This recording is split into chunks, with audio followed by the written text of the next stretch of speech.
What up, guys? So, on the last conversation between Doc and I, because we got Doc back finally, we kind of went into the in depth thoughts of and then the action steps of how to approach ebb and flow, right? Uh, and the way we talked about it, ebb meaning the negative or the down parts of life, losing a job, being laid off, looking for work, or starting a business that is slowly coming along and you need income like, last year. And the current income, the current strategies that you're trying to deploy are not necessarily pulling the um, proverbial, success and the accomplishments you're looking for and that you need, right, in order to put, money into the bank, followers or whatever it may be, if you're, in the influencing market or whatever it might be, or product sales. So how did we talked about how do you approach the ebb of life, the frustrations? How do you approach the flow of life? The successes, the good times, the, what I call the utopic, euphoric moments that are seemingly going to last forever because you hit the pinnacle of the success. You hit the 100,000 followers, you hit the 100,000 earned in, 48 hours that you had set for yourself. So now you want to celebrate and, and take your foot off the pedal, off the gas, if you will, and slow the momentum down, right? Because you feel good. But what we have to figure out is how to sustain an equal level of deliverability between the ebb and the flow and treat them both with the necessary, you know, activities accordingly to both that need to be, again, were deployed at those moments, right? But not negating it and not feeling overwhelmed, because in the ebb, we normally feel overwhelmed, like Doc was talking about, the waves hitting in, pushing you back. You feel like you're about to drown, can't stay afloat. We don't want to get that feeling because we know we can handle the intensity of the barrage of negative, no money, bills piling up, people needing things. Because if you're responsible for children or a spouse of some kind, husband or wife, wife or husband, you feel the emotional pressure, you feel the real pressure that's given to you, but so you feel like you're going under, but you have to realize you can stay afloat until help comes, right? And then being aware of the help that comes, taking it, not looking for it to look a certain way or to be a certain thing, but to be able to recognize, oh, this is the floaty I was looking for, because I use the term floaties because I can't swim, so I use floaties or life vest. This is the raft I was looking for, whatever it might be in our analogy, but making it analogous to what the reality is in life. If someone reaches out a hand, even though it might not be able to take care of all your bills, it may not be the job you want, it may not be the career you're looking for at the present moment, but right now it can put a stop to the bleeding, right? And in that you can find yourself. And then in the case of the successes, again, not being complacent, not getting so overjoyed to where the daily routine and the daily work that was put in from the beginning gets pushed to the side and you get relaxed, right? So if you were waking up at 5 o'clock in the morning, 4:30 in the morning to get to, you're doing your meditation or your prayer or whatever it might be, and then getting to the gym. Now that you've made the income, now that you've gotten a few positions, lined up or whatever, whatever your calling is that you had the success in, now you sleep until 8 or 9, right? Now you're not as quick with the response or the foresight to think five, 6, 7 steps ahead that is necessary in order for you to be able to, outthink the challenges that are coming, be prepared for the challenges coming because you got complacent. So you're not doing the usual, what you did before, thinking 5, 10 steps ahead, right?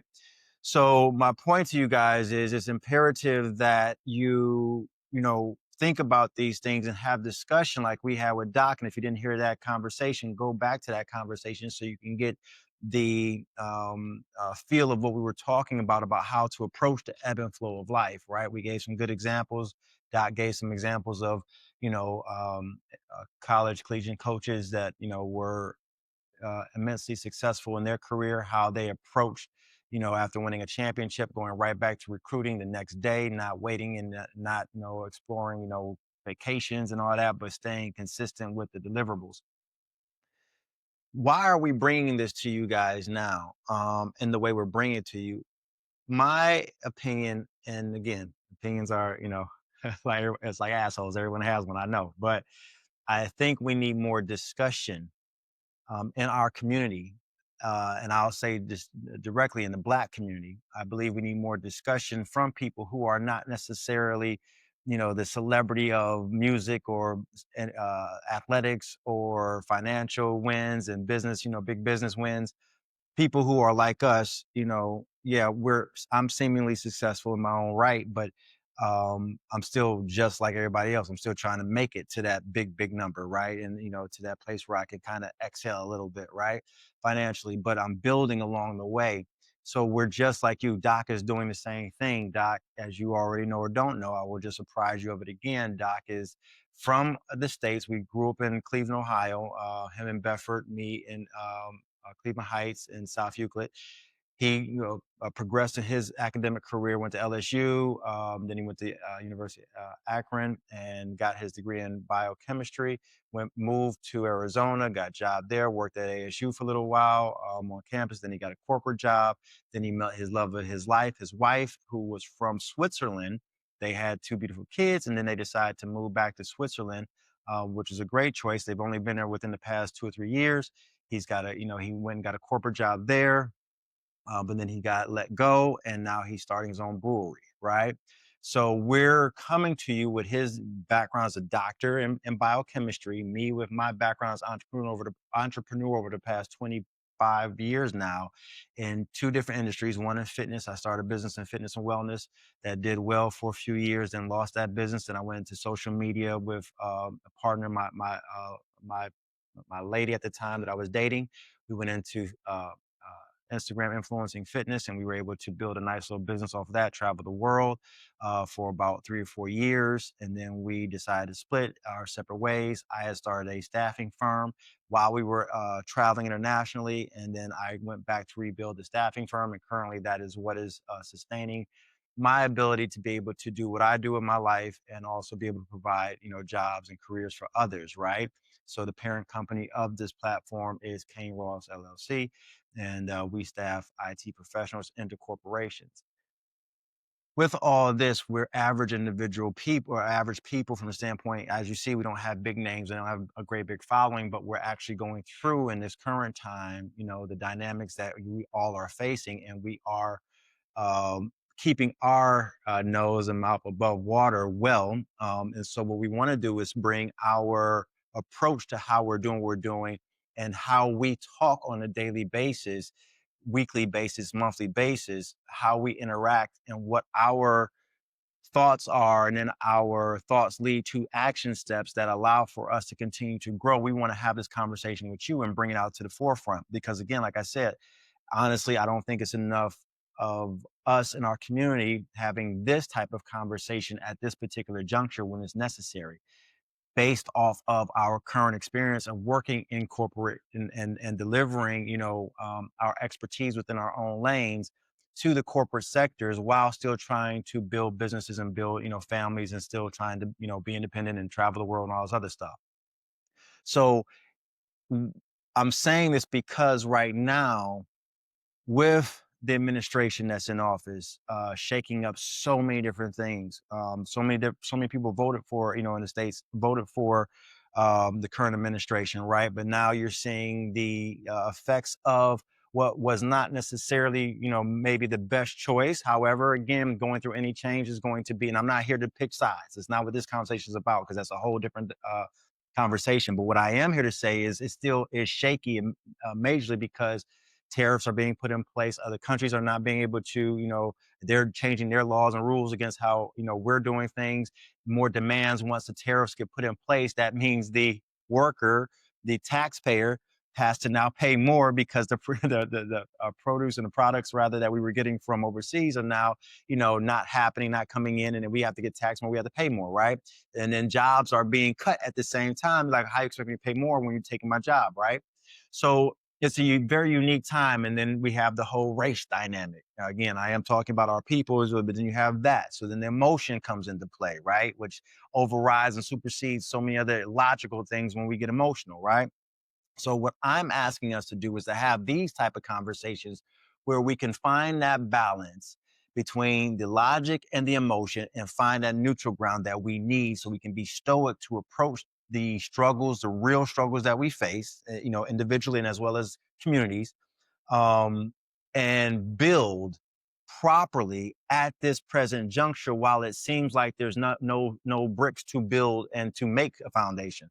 There always is. And every time throughout history, we have found ways when we, you know, gather together in proper community and proper conversation and proper energy, then we're able to build. This is why in religion, two or three gathered in my name, all that stuff, it's supposed to mean that if you can get the right energy with the right premise leading that energy, then you can move forward in the right direction to supersede or overcome whatever obstacles might be in your way. So this is why Doc and I are creating community.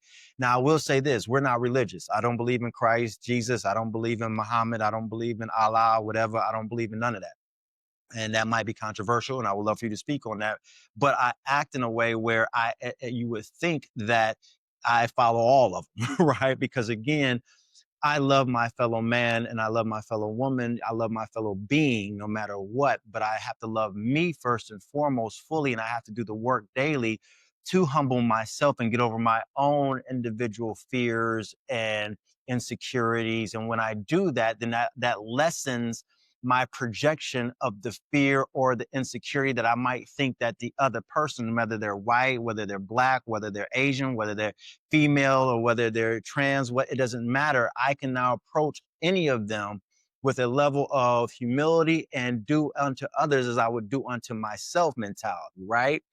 Which is what any religion talks about. But I don't like to claim one, because once I start claiming one, then therefore I'm alienating somebody else based off of something that is supposed to be the same universal principle, because that's what we're here for, right? So I'm saying that to say we don't base what we do off of religion premises. What we base it off of is principles of life and truth, which is you do the work on yourself. You do the hard work of daily looking yourself in the mirror when you get up, first off, giving gratitude to external powers. Now, you might say, well, you say you don't believe in religion, but you say, yeah, I know we're not controlling this. But what I don't want to do is isolate and say it's Allah or it's Buddha or it's Jesus or it's Saint Mary Magdalene and the homies. I'm not doing that, because what I'm doing is I'm saying, look, the powers that be, whatever the power is, I have that same power within me. And it's my responsibility daily to reinforce that positive power in me by humbling myself and doing the work of, no, I'm not going to let this fear get involved in me. I'm going to start my day off by elevating my thought, my mind past my lower level emotional self, because whatever I'm facing is truly there. Facts. I might be a little broke, whoever you might, or I might be scared about a relationship I'm starting. I might be in conflict with, my child, because I, as the parent, have a vision for them they don't see, but they feel like it's combative, right? But knowing that that's just the nature of anything when you're challenging someone or something, even when you're challenged to elevate yourself, but you want to be in the comfort level, that's going to happen no matter what. So therefore, you have to, again, elevate yourself daily to understand these are parts of life. These are the ebbs and the flow, right? But to find that stoicism between everything. That's why we bring these conversations to you guys, because again, it's not based off of, I think right now it's not, we have to get to a different level of training ourselves to understand what we are facing right now and what's coming down the pike. And I don't believe that, and it's not about don't believing. It's about the reality that things always evolve. Old archaic systems and styles of approaching newer level of, of elements coming our way are not necessarily going to be conducive to us being able to really handle in an effective and an efficient manner what is here and what is coming. So we choose, Doc and I choose, and I'll let him speak on this on our next, time together, but we choose to do the internal work of focusing in on what we can control. And if we do that, whatever happens after life or whatever, that happens. I have no control over what happens after life. All I have control over is the phrase heaven or hell of what I deal with right now. To me, the heaven or the flow is getting into a state of appreciation of the work that has to be done and being joyous about the work, no matter the culmination that may come from it from the outside world or even for myself to see the fruits of that labor. But knowing the fruits of the labor are within the labor. That's why it's fruits of the labor. The hell that we talk about is the internal fight with our fears, our concerns, our not knowing, and then our ability to elevate ourselves past that, but then our comfort levels and our procrastination that is naturally human that we always face want to hold us back. And then when we're fighting in that realm, that's the hell, right? And then when we look up and we look at the reality that's in front of us, because life is entropy, it's going to be chaotic, not necessarily moving in the way we think it should be most of the time, right? So therefore the bills piling up, the job that's lacking at this particular juncture that brings in the income. Now you couple that with the fears you have and you couple that with the insecurities and all of that, that's when the hell occurs. So what I'm saying is we have to retrain our thought process. If this is the hell or heaven that we are, no, then the faith that we're trying to believe in is the faith of it will get better and it will work itself out. And I just need to sustain a level of deliverable, not after I get out of the trouble, but while I'm in the quote unquote trouble, keeping that level of deliverable of I'm good, right? Because I'm doing the work and understanding doing the work. A lot of times you're not seeing the culmination of I'm being nice, I'm being focused, I'm grinding, I'm putting in the hours, I'm researching the things, I'm learning the new things, I'm then applying the new things. That takes time to unfold.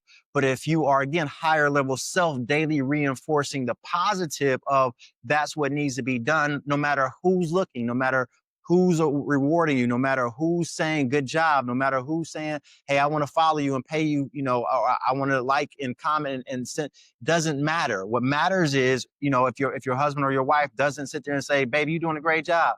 Your kids don't say, we appreciate you, mom or dad. It doesn't matter because you're doing what needs to be done. And that is the faith that we're supposed to show because it's the works that we're supposed to be doing for the unseen results that we're not seeing, if that makes sense. But what we've done in religion over the past, century since we've had it is we've put off onto these deities and to these, these mosques, these synagogues, these churches of thinking that the outcome has to be centered around what God the Father or Allah has given to us. And it's like, no, people, they have given that to us already. If that's what we need to name it, cool. But they've already given us the ability. We're choosing not to do it, and we're choosing to put off on them.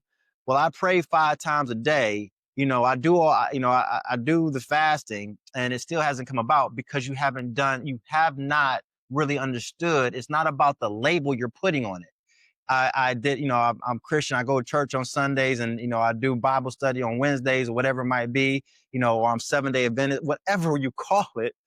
We're putting our energies into trying to do these things to what they all said. Don't worship idol things, not so much the beef between the idol God being, well, if you're Christian, don't worship Allah. If you're Allah, don't worship, Buddha. If you're Buddha, don't worship Allah, right? All this other stuff, right? It's like, that's the idleness that they're talking about. That was what the principle, just like, no, get into the work, worship the work within the work, if that makes sense. Worship the diligence of doing the discipline, mundane task and appreciating that and delivering that at your fullest as sustainable as you possibly can. That's what lays the groundwork for our offspring. That's what lays the groundwork for quality character. That's what lays the groundwork for quality understanding of humanity and human rights and all that stuff. We keep getting caught up in these isms and, racism, socialism, classism, and all of it comes from, pretty much what these religions have done. And then going into, well, you're European or you're, American or you're African, and then, separating. At some point, man, what we're getting ready to face right now, and this is what people are getting afraid of. And I'm bringing this up because it is I'm speaking, if you can track with me, I know I'm speaking on a somewhat of an esoteric level, but it's real because what are we afraid of with AI beyond the fact that they're taking our jobs? We're afraid of their evolution. We're afraid of them taking over and doing what? Getting rid of us as humans, right? The body's feeble. The computer is stronger, right? Can think faster, can think quicker. It can build itself. We build robots, to replace an arm, a synthetic arm or whatever. It's easier than what you can do with a human arm, right? Or whatever it might be, right? Survival of the fittest, all this stuff, the Freudian, everything that we think of that we know we're afraid of that could potentially happen. We need to now reharness and rebuild our thought processes of how we are as humans and how we're going to thrive and not allow for something outside of us to wipe us out, because we understand we have such a built-in foundation of not only belief but then the deliverable of work that cannot be contested against, right? And that starts now. It started, thousands of years ago, really. But we have to again shift our mentality, and we can't keep doing the same things we once did, and saying that well, we're ready for this future. Religion had its place, and I'm not trying to harp on it fully, but I am being controversial right now, and I'm cool with it. I want you all to, obviously, I'll get lit up with, you atheists, which I'm not. I'm more agnostic, but again, I know people, once you start saying, I don't necessarily agree with these particular sects of religion, then it's like, then everybody comes out and says, well, this is why you should, because again, mom and daddy said this is why we should. Not so much that we really realize and look at the full picture of it. It's like, no, I'm just doing this because my family said it was right, because my grandparents said it was right, because my great-great-grandparents said it was right, and this is what it is. But then we alienate everybody else. And then we sit there and say, we don't. Yes, we do. Yes, we do. You can't marry someone because they're not this religion. If your child dates outside of this religion, they can only go but so far with that dating, because again, they're not in that religion. And it's like, so if you feel like, how do you feel like we're supposed to we're supposed to get anywhere if in a religion we can't be united, which is supposed to be a uniting factor? And then you wonder why Republicans, Democrats can't get along, and they fight tremendously, or independent can't get along if they were around, right? We wonder why we cannot. And then don't get to the race, you darker, you lighter, right? Don't get to the money, you richer, you poor, right? It's like it's like we're creating this continual energy around separation, and we're wondering why we can't stop it. And it's right in front of our face. We have to build ourselves differently. We have to get back into the inner engineering of oneself, believing in oneself as the godlike entity, or the power entity that is, whatever you want to call it, that is in us. Our job is to fight our fears, work through our concerns, work through our ego of what we think is supposed to be, and also our ego of, if you don't know, it's okay to say you don't know. To say the saving grace for a lot of you in religion, a lot of people in religion, is the fact that you'll go into say, well, my God got it, or Allah knows, or whatever, whoever knows. And it's like, yeah, we know that whatever the future has holds that in its knowledge bank, or its energy, powers. However, Just because you can't call it and you can't say it doesn't mean that we have to keep going to this particular sect. And if you're not a part of this sect, then, you know, I can't agree with what you're saying. Like, you know, because my God. And I'm like, what are we doing?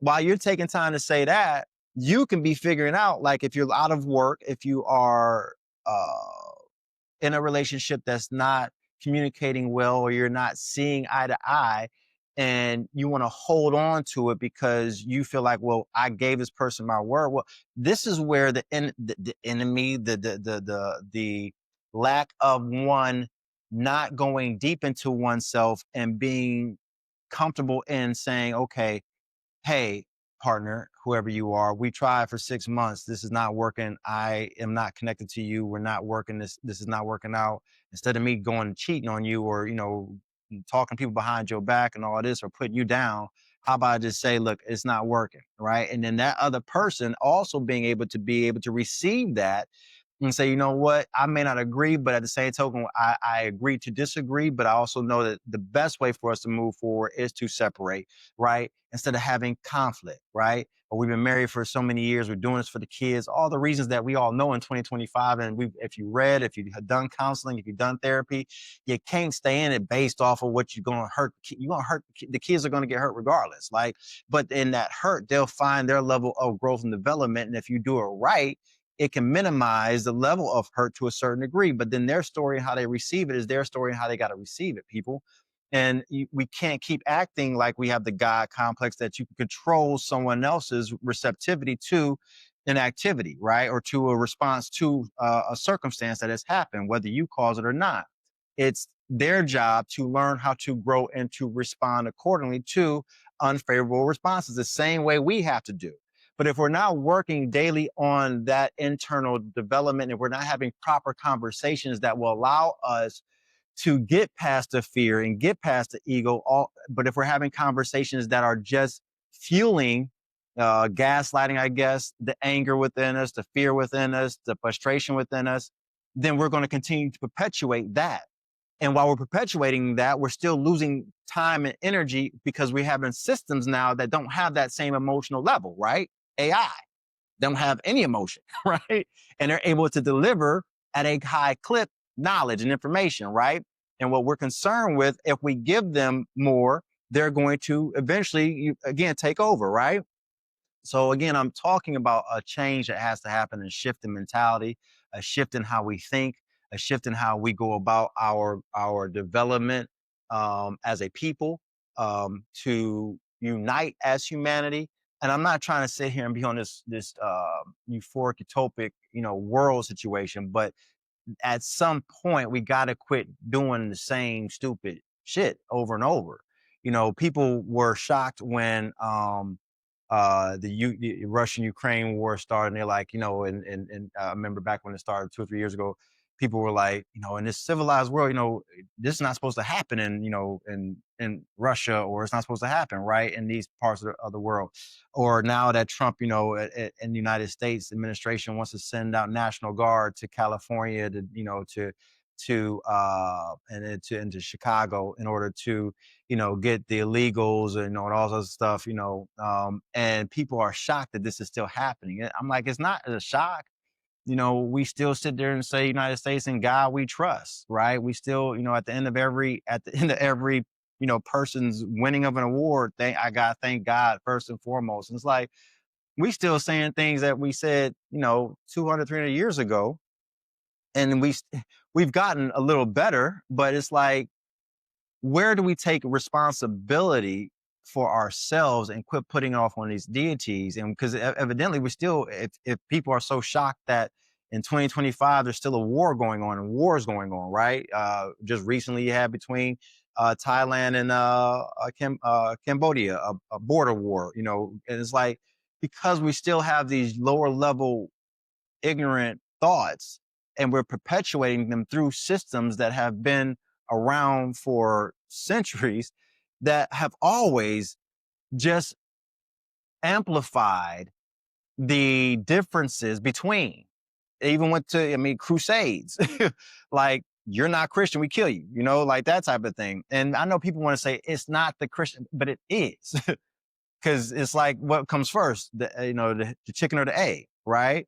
And my thing is in thought and in separation and in supposedly, because the problem that I have with these guys is the fact that in everybody's sect, they feel like they're better than because they believe in that thing. Better than now, better than what is relative. Because someone's going to say, no, no, no, no, no, no, no. A real Christian, no, we accept everybody. No, you don't. You can't accept everybody when you say you're not going to go to this place because you're not doing this.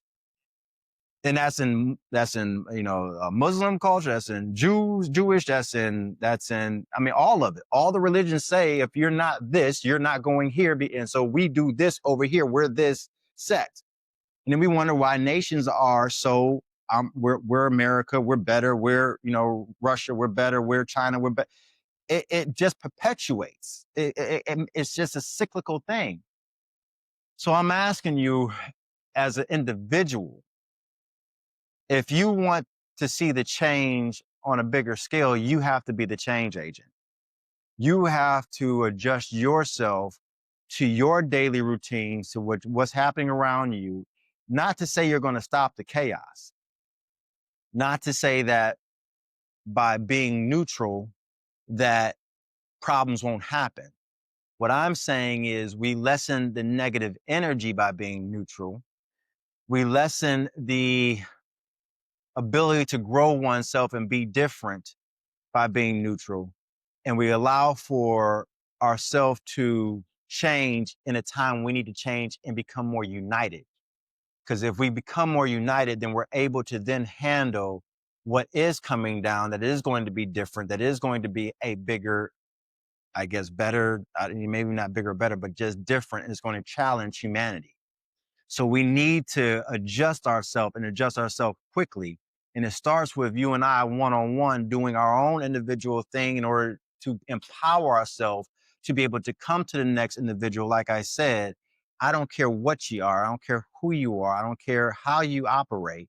As long as your goal is to better our society, better yourself, and better us together, that's all I'm concerned with. You can be trans, you can be woman, you can be man, but you need to be one with yourself so we can be one together in order for us to grow together. And it depends on how you train yourself on a daily basis. All right. If you have comments, I'd love to hear them. Let's talk about it. Not trying to be controversial, just to be controversial. This is how I believe, this is how I act, this is how I move. Okay. So I want to know what y'all feel. And and maybe I'm wrong, but let's talk about it. All right. Talk to y'all shortly. Me and Doc will be back up here again soon shortly.